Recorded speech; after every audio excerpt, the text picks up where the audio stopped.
The SEC has made a bold move, reshaping the landscape of college football and putting the Big Ten squarely on the spot.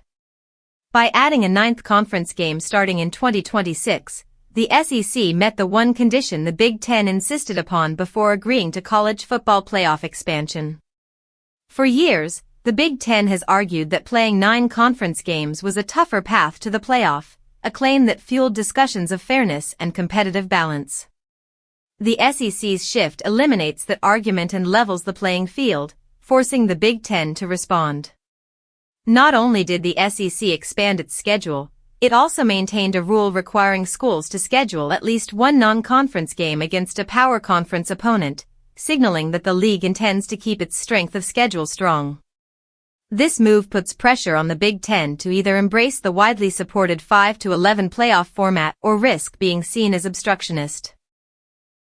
The 5-11 structure, which grants automatic qualifiers from the 5 highest-ranked conference champions and 11 at-large bids, is favored by most bowl subdivision conferences. Any attempt by the Big Ten to push an overly complicated alternative would expose its true priorities, suggesting revenue and control take precedence over competitive fairness. For years, the SEC has been the dominant force in college football, winning championships, recruiting top talent, and influencing postseason structures.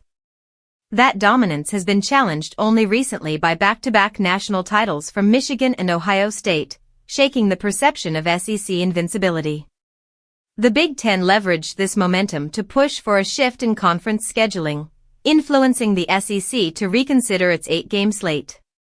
Even the SEC's traditional holdouts began recognizing the need for change, with coaches acknowledging the importance of competing against top teams and the value of strong non-conference matchups. With this realignment, the Big Ten faces a critical decision.